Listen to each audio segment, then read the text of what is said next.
Hello, and welcome to the Boffin Buzz, the podcast for anyone fascinated by farming's future. Hello, everyone, and welcome to another edition of the Boffin Buzz. And for those who are collecting CPD points, just to remind you that there are CPD points available for listening to this episode of the Boffin Buzz. The details of how to claim those points will be coming up towards the end of the podcast today. But I'm delighted to welcome again to the Boffin Buzz Liz Bowles. Hello, Liz. Hello, Tom. It's lovely to be back again.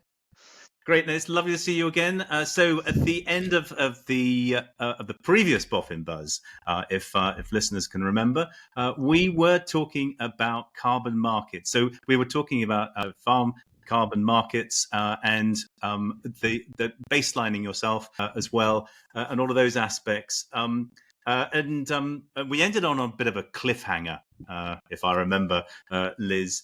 So just for those people who haven't listened to the previous one, Liz is CEO of the Farm Carbon Toolkit, responsible for carbon baselining many farms and many farm businesses. And we were just sort of talking towards the end there, Liz, about the carbon markets and the implications, the opportunities perhaps, but also the implications for your own business of doing that. So, and that's what we want to focus on in this, So this is about your own carbon journey, and we're going to be talking about the NCS project in a little bit. But just thinking about that, when you've done your carbon footprint, there is the sort of so what's the next step, and the temptation of the carbon markets, and you were saying, well, actually, it's far more important that we look at ourselves within our own business and where we're going before we look outside to selling the carbon. Am I right there? Is that along the right sort of line? I think you are, but I think probably at the moment we're in this sort of period where there's a general lack of regulation, and I think there's probably a short window of opportunity for farm businesses to not be too concerned about whether or not they are offsetting their own emissions first. But I think that period is rapidly coming to an end. We've now got the Science Based Targets Initiative, and we've got many of the household businesses which buy from UK farmers who are signed up to reduce probably their Scope 3 emissions by between 25 and 40% in the next decade, or a bit quicker actually. And for most of those businesses, I'm meaning processors and retailers, their Scope 3 emissions are what goes on farm. And that's why we're starting to see so much more interest from those businesses who buy from farmers and growers, because they want to know really what's happening, and potentially, well, I suppose I was going to say how they can support farmers to reduce those emissions. I think many of the people listening to this podcast will probably not be that clear that those supply chains are that keen to support them. And I think that's probably where the conversation really does need to sit, is having a really serious conversation between everybody in the supply chain as to how do we reduce those emissions, and how do we equitably share out both the costs and the benefits of doing it. Because I think at the moment everybody's waiting to see what somebody else is going to do. But there is no doubt, and I think for farm businesses, and in fact probably farm businesses are one of the few that really can do something to remove carbon, not just reduce emissions, but remove carbon because of their land use management practices. And I think for farm businesses who can actually remove carbon into soils, trees and hedges, there are opportunities, and those opportunities will get better as this marketplace matures. That I think is probably the best way of talking about it. Having said that, if you're a farm business that has just completed your baseline carbon footprint for the first time, and you are thinking, I wonder if I could benefit from a voluntary carbon market, then my advice certainly would be that you will need to establish your baseline soil carbon stocks in greater accuracy than is required by any of the main calculators on the market. Right. Because there's a difference between understanding your soil organic matter as far as management practices are concerned, and having a robust enough number that you can stand behind and say, these are my soil carbon stocks prior to entering into a scheme. Yeah. And I think that is starting to be understood, but with that comes quite a high cost threshold, because it means you need to understand the variability of your soils, and therefore the level of intensivity of soil sampling that would be required to robustly measure those baseline stocks. And it can vary enormously depending on the variability of your soils. And Yeah. and so therefore, and I think again, the adage is, the more reliable your measurements, the better the price of the carbon is likely to be. And I Right. think, I see. Yeah. yeah, because Uh, you can actually stand behind it. Well, I have to say, so I've done the Farm Carbon Toolkit on my own farm, Mm. Liz, as part of the NCS project. So I am one of the Pulse pioneers on the NCS project. Yep. So just for those listeners who don't know, the NCS project, or Nitrogen Climate Smart, is a 4-year DEFRA-funded project, a £5.9 million project, with 17 industry partners led by PGRO. There are two aspects to this project. Firstly, it's about increasing the amount of pulses grown on farm. Well, the overall objective is to reduce carbon emissions. That's why we're all doing it, and why I'm talking to you today. Let's face it, Liz. Absolutely. And the way, what we can actually achieve through this is actually quite bold. So we've done the calculations, and the industry, by growing more homegrown pulses, basically, and feeding them on farm, could reduce carbon emissions by 1.5 million tons of carbon per year, which is staggering. And I think that's about 54% of what is actually achievable by UK agriculture. And the way we're doing that is looking, first of all, at the arable side. So if we increased arable cropping of pulses from currently 5% to about 20%, and also on the livestock side, reduce livestock soya inclusion in the rations to by 50%. I think that's the target that we've got there.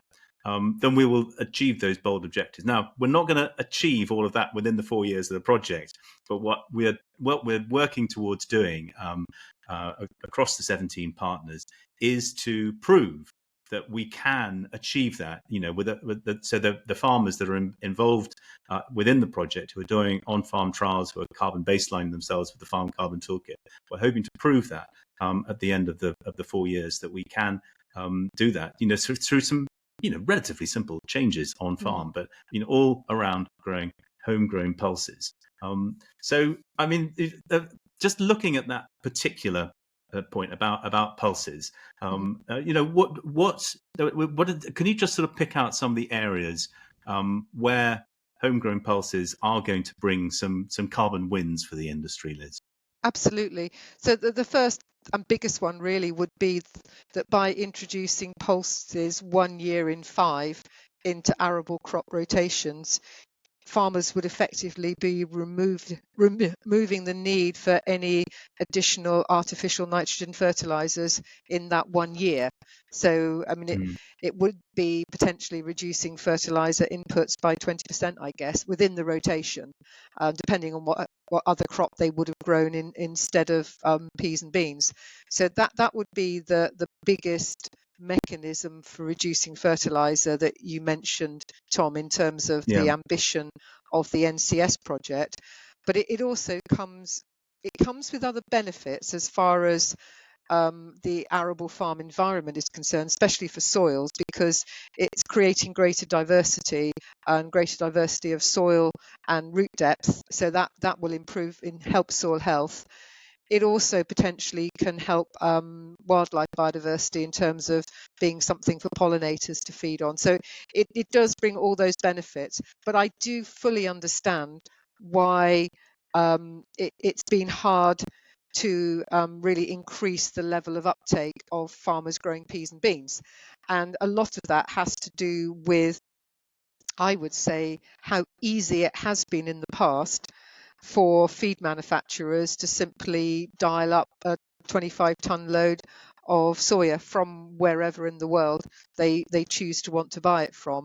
And I think, I've been working on this particular topic because when I was at the Soil Association, it was a key issue because growing peas and beans within arable rotations was a key practice for organic farmers, but yet organic farmers had the same issue with regard to livestock feed, that the organic livestock feed manufacturers would rather purchase organic soya than include organic peas and beans. And I think that's the challenge, the central challenge of this NCS project actually, is to normalise the practice of feeding peas and beans and to normalise the practice of inclusion of peas and beans within either feed manufacturers' mills or alternatively through on-farm processing.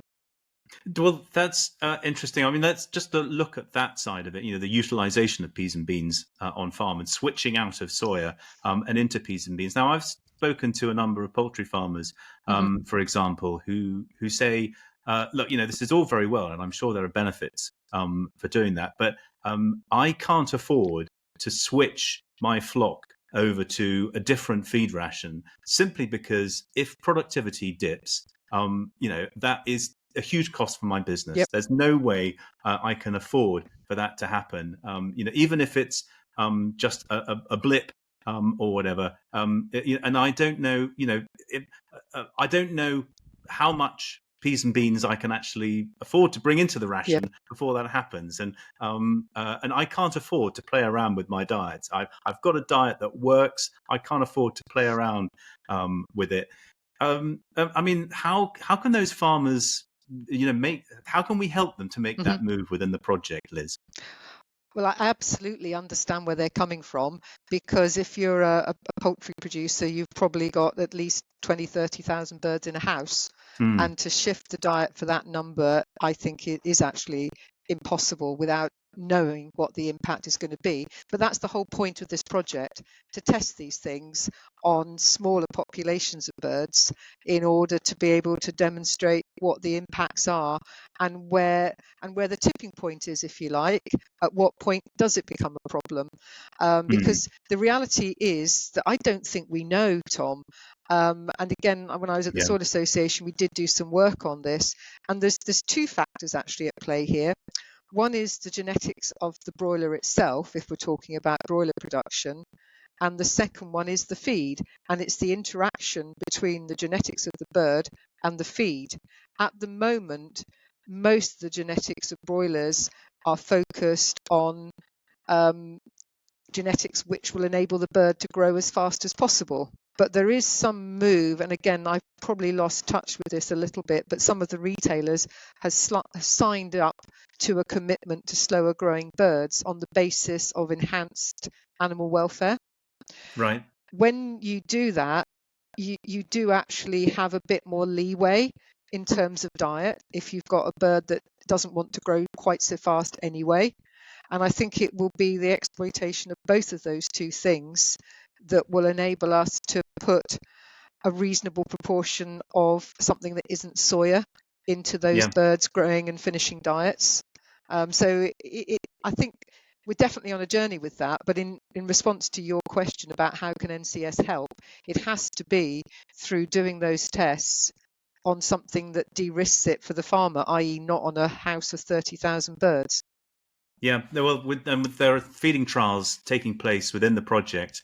We've got MacArthur Agriculture, for example, leading the feeding trials, that particular work package. But specifically within poultry, we've got ABN who are doing some trials. And then on the dairy side, we've got First Milk involved in doing some trials as well. And so we'll get the data from that. But, well, I mean, I say data, and this was going to be my next question to you, Liz.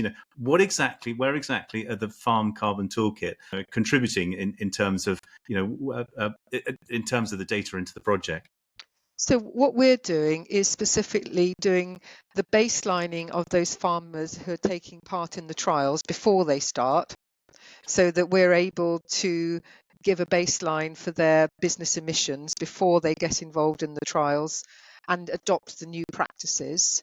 and then towards the end of the project, we'll go back in again to remeasure the carbon footprint as hopefully after 2 years of following different practices. So that's what we're doing. But at the same time, the project itself, through some of the research that's being carried out, will enable us to upgrade our calculator with new emissions factors and things like that we prove through the research that's being carried out within this project. Right, I see. So I mean, I guess you're going to be providing the data that really sort of backs up all of these practices. The things that you were talking about earlier about moving to more sustainable systems and things like that. You're going to be providing the data that actually gives the evidence, if you like, towards why those are good objectives. I wonder if we can look at, because we've talked about the sort of livestock side and the feeding side. Let's look at on the arable side. And one of the things that one of the aspects that peas and beans bring within your rotation is, as you highlighted, reduced nitrogen use. Now, and that's one of the things that perhaps isn't measured on a farm at the moment. That if I talk to arable farmers, and one of the reasons that people aren't using more peas and beans in the rotation, in arable rotations, is because they get an inconsistent return from it. But one of the aspects that we're looking to capture within the project here is the benefit that peas and beans bring to the whole rotation, not just to that 1 year where you're growing it, but to the whole rotation. So the reduction in nitrogen in the following year, yes. And in subsequent years after that. How is the Farm Carbon Toolkit going to help us get a grip on what peas and beans, what the difference that peas and beans are going to be making throughout the rotation? Well, what we're going to be doing is actually doing those footprint measurements over the whole rotation, because you're quite right, Tom, doing it 1 year in isolation doesn't tell you as much as you'd like. I guess it will help, because each year, say for instance, a farmer's got 100 acres and he puts 20 acres into peas and beans each year. That will happen every year, but some of those benefits will be cumulative. And you're certainly quite right in saying that it should be possible to reduce your nitrogen fertilizer use on the crop following the beans. But I think some of that will be the research that's being carried out by James Hutton and by ADAS into actually, what should the advice be in terms of nitrogen for following crops? Because, again, I know from my days at the Soil Association, peas and beans were grown as a fertility building crop as much as for the crop themselves, but the carryover into the next crop, we don't really know. We typically talk about between 30 and 50 kilograms less artificial nitrogen being used on the following crop. Whether that's, whether we can push it further, we don't know, because nobody's done the work. And I'm hoping that's the work that we're doing within the project, Liz, because as you know, our Pulse Pioneers, we've got 10 from the first year who have just completed their first year's trials. And what all of them have done is within their field of peas and beans, they've had an area where they've been growing a non-pulse crop that has now come into if it's a first wheat crop that's currently in the ground, it's now come back into the rotation as the entire crop. So they've got an area within their field where they didn't have peas and beans, and they're monitoring those two areas separately as part of the trials, as part of the year 2 trials. And we've also gathered all of the data from the first year, working with ADAS, so that they can get a tailored idea of how much nitrogen they should be applying to their wheat crop from ADAS in the second year. We hope that that's what we're going to be providing anyway. So we should be able to give them some really accurate ideas of exactly the benefit of the P and B crop that is going to transpire in their second year is the plan.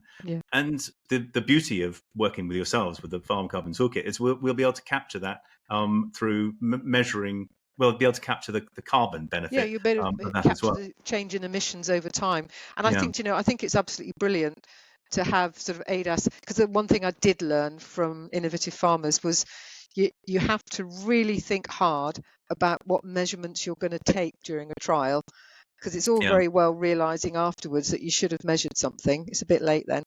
I You know, know. Tell me about it, Liz, because I mean, so I'm one of the Pulse pioneers, and mm, we've been doing the trial here. And I have to say, actually, by comparison to the rest of the Pulse pioneers, I'm not as proficient an on-farm trialist. Confession, I'm not entirely sure it's wise to say this in this podcast, but and it's only when you're actually doing a farm trial yourself that you realise that actually, taking a measurement, making sure that it's scientifically accurate, mm. representative of your area, representative of your sample, and things like that, is a lot harder than you think. Oh, Um, you'd think it's dead easy, wouldn't you? But it really yeah, isn't. There's a gazillion ways to get it wrong. And having somebody like ADAS that you might think they're being a bit nitpicking, but actually they're quite right to be as prescriptive, because then at least all of the farmers will be doing it in a similar way. yes, no, absolutely. So, well, I mean, the exciting thing, of course, is that, well, we're a year into this Mm. project. We're just getting the first year results through. We're feeding through to those farmers who are doing their trials in year two. We've also got another cohort of farmers who are coming along.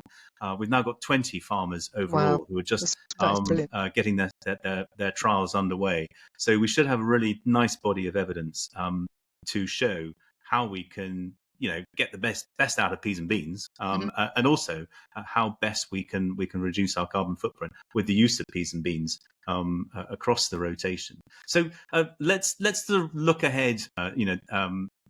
Obviously the results that we're getting, we haven't really got any results at the moment that we can necessarily talk to, that we can really get our teeth into, but let's look ahead at where the outcomes are, and how we can sort of shape things here. What are your hopes and aspirations for what we can achieve with this project? Oh, wow.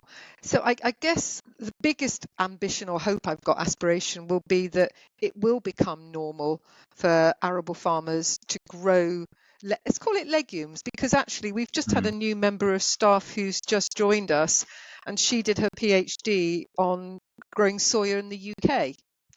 And, I wouldn't shut the door on that as an alternative to peas and beans, potentially, where you can grow them, as well as potentially lupins, as well as peas and beans, because they're all protein crops, and they're all Yes. leguminous protein crops. They've all got slightly different characteristics, but it could. I think I would want to broaden the scope of those protein crops that we might look to be able to grow. And in many respects, okay, they've got their individual requirements, but they've also got some commonalities. So my aspiration would be that we introduce this whole new class of crops to become normalized in the UK, and that should become more possible with some aspects of climate change. And that secondly, that within the overall farming system of the UK, all farmers can really move away from imported sources of protein that have come from, broadly speaking, deforestation. Because that's, if we look at the impact of different practices, deforestation is massive. And I appreciate that comes with all sorts of complexities. You've got to think about what that means for the communities in the areas where the soya had been coming from. And that probably is outside our remit to be able to influence that at all. But what it will do is it will much more localize our production and utilization of crops within the UK. And I think probably that should be the ambition, because there's certainly no doubt in my mind that importing anything from anywhere is going to become more risky with our more volatile climate. Yeah, no, absolutely. Well, I mean, that's a really sort of nice way. Well, I don't know whether that's a nice way to end it, but hopefully that's exactly what we're looking to change here, Liz. But that's just about all we've got time for. I mean, it has to be said, your point about the homegrown peas and beans are not the only way, and the leguminous crops. Fortunately, there are a number of different projects underway looking at the benefits of lupins, looking at the benefits of other legumes as well. So hopefully, and we're all trying to work together, and so that all of these projects complement each other, and that the information is available for farmers going forward. But look, thank you very much, Liz, for joining us on the Boffin Buzz today, and I'm really looking forward to working with you over the next. What is it now? 2.5 years. Yeah, 2.5 years. This project. Yeah. No, thank you, Tom. It's an absolute pleasure as well, and it's really interesting to sort of discuss these things, because I think things are moving quite fast, and you're absolutely right that actually all the projects, the sister projects in this group, I think it's really helpful that they're all meeting up and starting to work together, and indeed outside of the climate projects as well, because there's such a lot of synergies that will help to make us all be able to move forward faster. Yeah, no, absolutely. Great. Oh, well, thank you very much, as I say, Liz. And it's been such a pleasure talking with you and discussing the project and the Farm Carbon Toolkit and the carbon baselining and everything else that we've talked about.